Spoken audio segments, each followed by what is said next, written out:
forgive us for a second if we talk stick and ball sports, but the National Football League recently announced a new headline automotive sponsor, dumping General Motors for Hyundai. Indeed, despite the league's ongoing domestic violence woes, Hyundai is dropping $50 million of its marketing budget on the NFL, in large part because the carmaker's sales have flattened over the last 3 years as Americans have resumed their own rocky love affair with trucks. And Korean trucks are as rare as NFL players who have never suffered a concussion. What aren't rare are Korean crossovers, which brings us to the redesigned 2016 Tucson. It's definitely not a truck, but it's close enough for Hyundai. And it's close enough for most consumers, who last year made compact crossovers the single largest vehicle segment, ousting mid-size sedans from their position of dominance.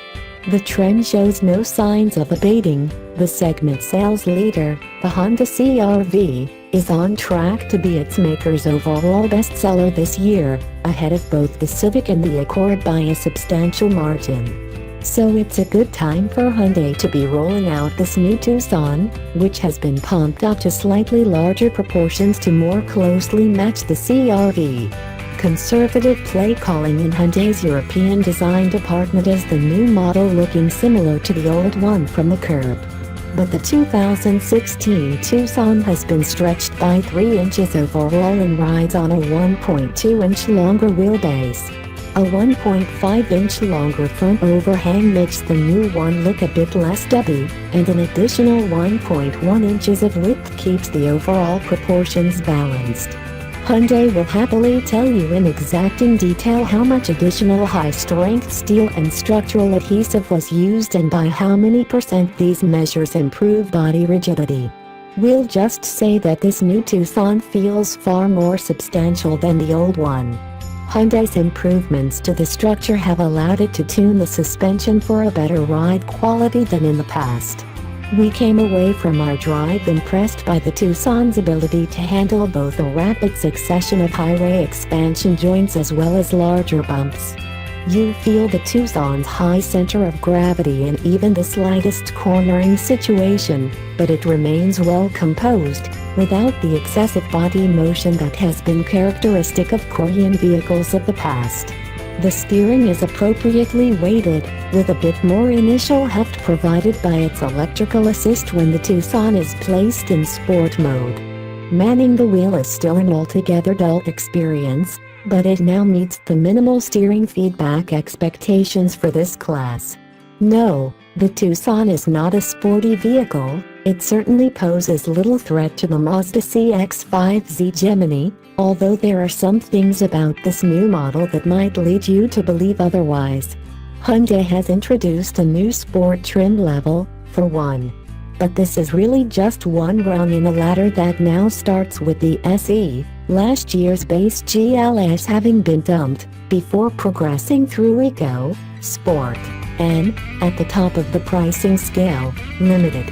In fact, the Sport and Eco trims differ mainly in their wheel sizes and equipment levels, with the latter achieving its superior fuel economy mainly by using the same 17-inch wheels as the SE.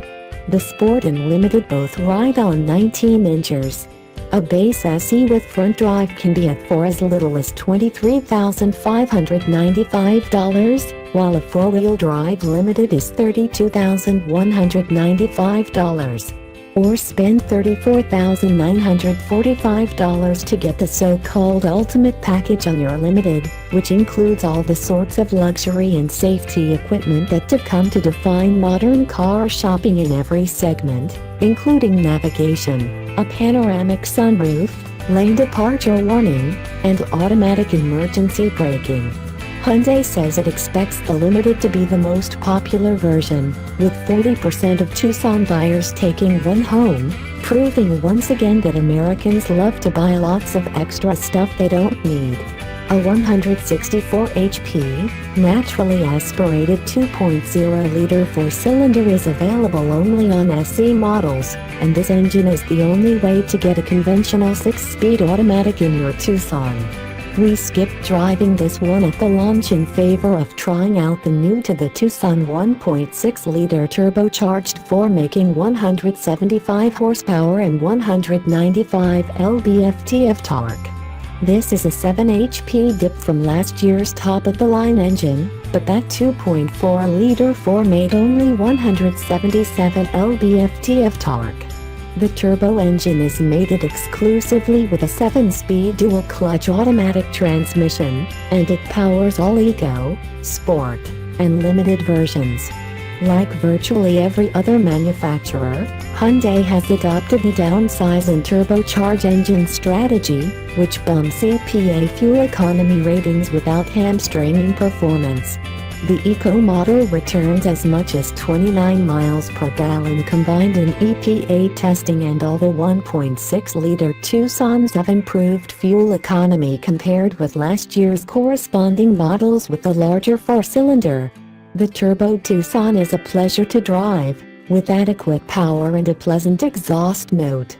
The transmission shifts as quickly and seamlessly as you'd expect, and it should certainly help the Tucson's performance once we get one out to the test track.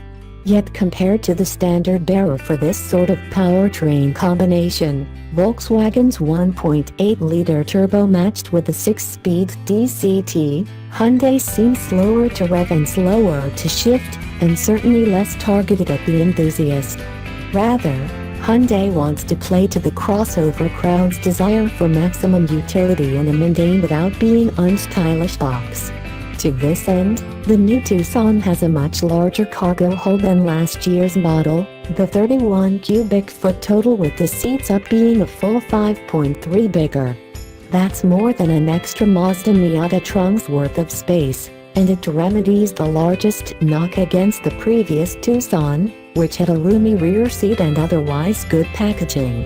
The rest of the Tucson's insides are perhaps not as exciting as its trunk, with the Californian design team responsible for the new interior delivering as inoffensive a look as did the Europeans who panned the sheet metal. But if the Tucson's innocuous swaths of hard plastic are not as pleasing to touch as those in some of its competitors, they at least seem to be screwed together well.